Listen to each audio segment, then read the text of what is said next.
You're not weak because you get angry. You're just trained that way. In a world that rewards outrage, where being offended is practically a currency, calm has become a lost art. You're told to clap back, to defend your name, to never let anything slide. But here's the hard truth. The more reactive you are, the more control everyone else has over your mind. Marcus Aurelius, Seneca, Epictetus, they weren't just philosophers. They were emotional warriors. Men who stood in the middle of betrayal, loss, and power, and still held on to themselves. And today, you're going to learn exactly how they did it.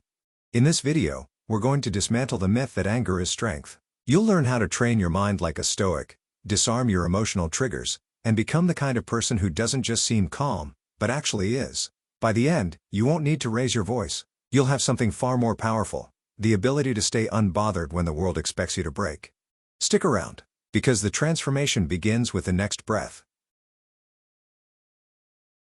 You've been taught that anger is strength, that getting mad means you're standing up for yourself, that if someone disrespects you, and you don't get angry, you're weak. That's the lie, and it's one of the most damaging beliefs you can carry through life.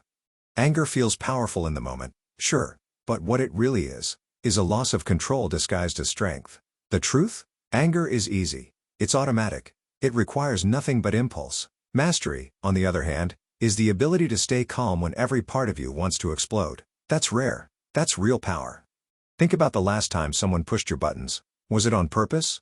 Maybe, maybe not. But here's the thing. When you react with anger, you're giving them the power. You're letting them script your emotions like a puppet. And worse, you're usually hurting yourself more than anyone else. Marcus Aurelius said, "How much more grievous are the consequences of anger than the causes of it?" He wasn't being poetic, he was being precise. But if you're going to truly understand that, you have to stop taking everything so personally.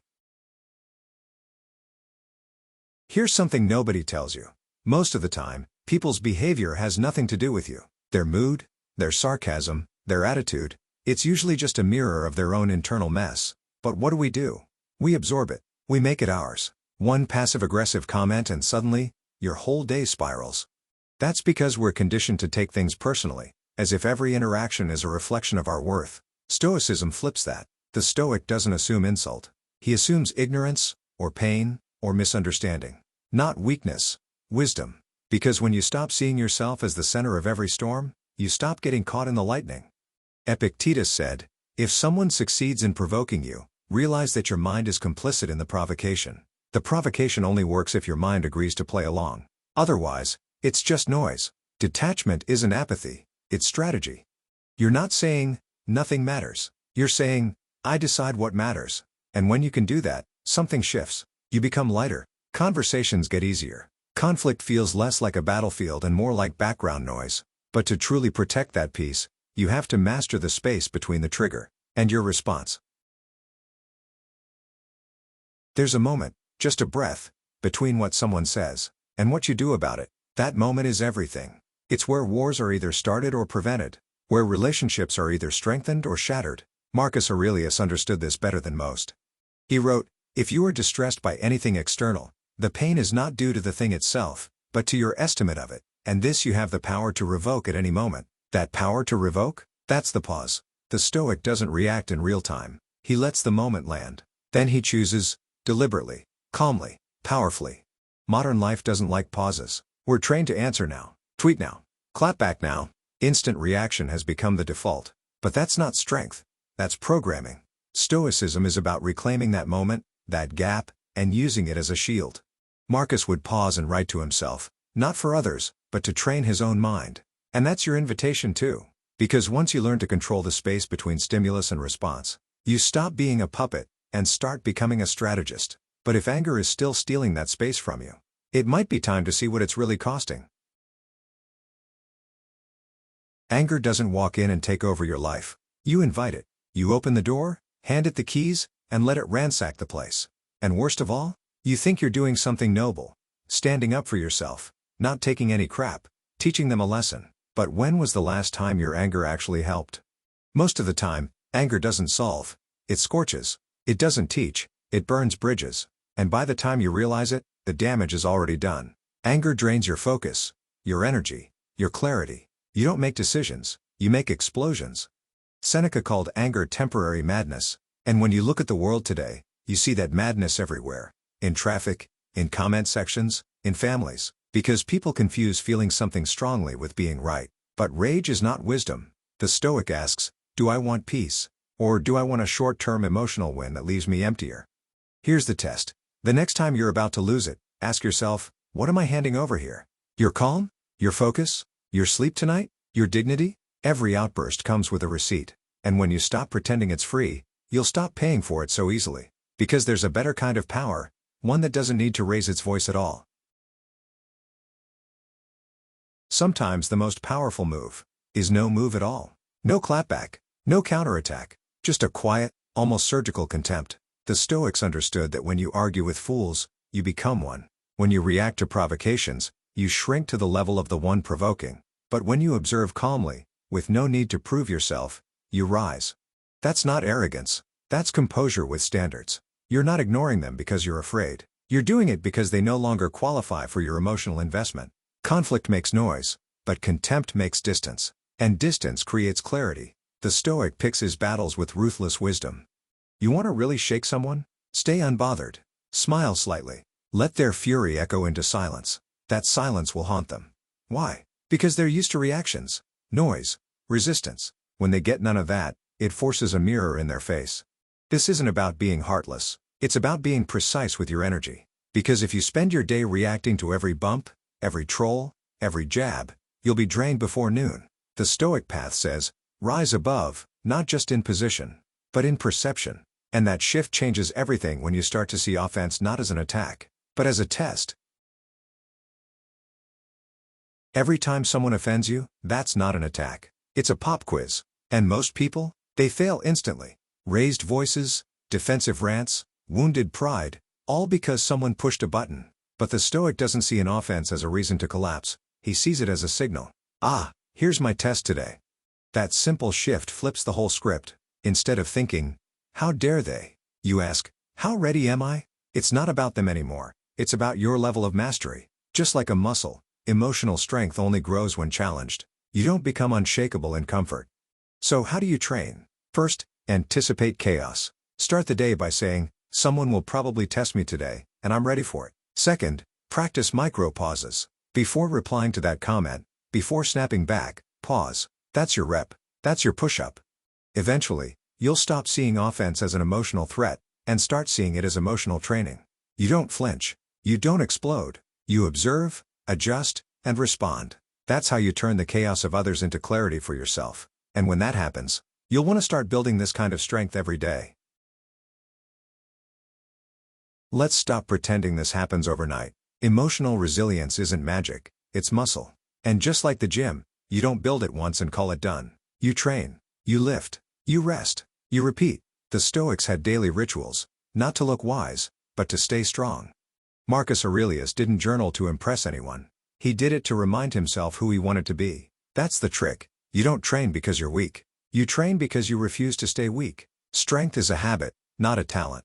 So how do you train emotional muscle? First, anticipate chaos. Second, pause. Before you reply, before you react, pause. Third, reflect. Ask, where did I stay calm today? Where did I lose it? This isn't about shame. It's about sharpening. The stronger you get, the less you need to prove it. You'll speak less, observe more, command without raising your voice. And when challenges hit, as they always do, you'll meet them with poise, not panic. But to really evolve, you have to understand the secret weapon, responding without reacting.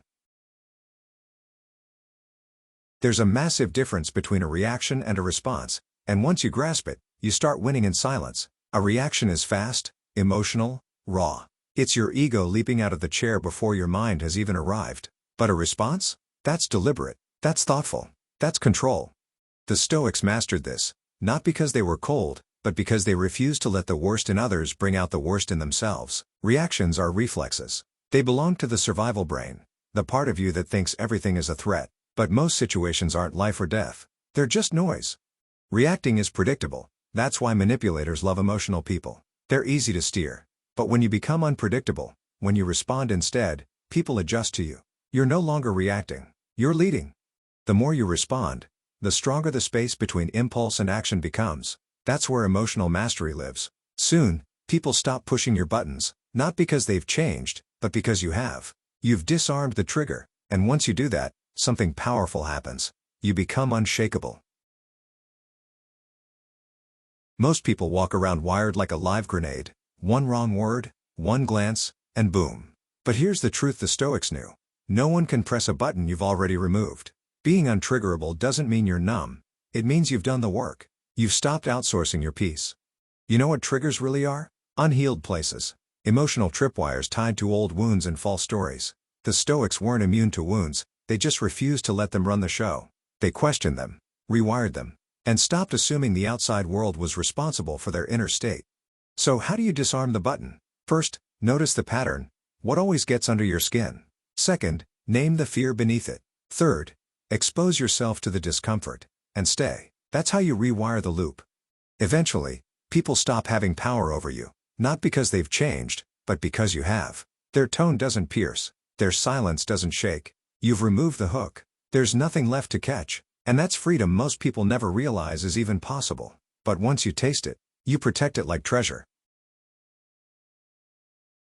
What if I told you that real freedom isn't loud, wild, or dramatic? It's calm. It's sitting in a room full of noise, insults, expectations, and pressure, and feeling absolutely unshaken. That's the Stoic definition of power. Not control over others, but control over yourself. When you're unbothered, you're not empty, you're full. Full of clarity. Full of boundaries. Full of choice. Being unbothered doesn't mean being passive. It means choosing your battles with precision. You can speak up, but not from a wound. You can walk away, without slamming the door. That kind of restraint? That's not weakness. That's rare maturity. Calm is magnetic. Grace under pressure is intimidating. Look around. How many people do you know who live unbothered? Not fake chill. Not detached, but truly, deeply unshaken. It's rare because it's earned. It comes from choosing silence over drama, meaning over emotion, and presence over pride. And once you feel that freedom, you start protecting it. You no longer rise to every insult. You don't need to be praised to feel whole. You've built something untouchable within. And that's where the Stoic lives, not above the world, but rooted deep in it, immune to its noise. So here's the question. Who owns your peace? If it's still your boss, your partner, a stranger on the internet, you've got work to do, but it's possible work. Stoicism isn't about suppressing emotion. It's about mastering it, choosing response over reaction, purpose over pride, stillness over noise. Now that you've seen how the Stoics handled anger, offense, and ego, the real challenge begins, applying it. So the next time someone pushes your buttons, ask yourself, do I really want to give them that kind of power? Pause, breathe, respond. And if you slip? Good, that's another rep in your emotional gym.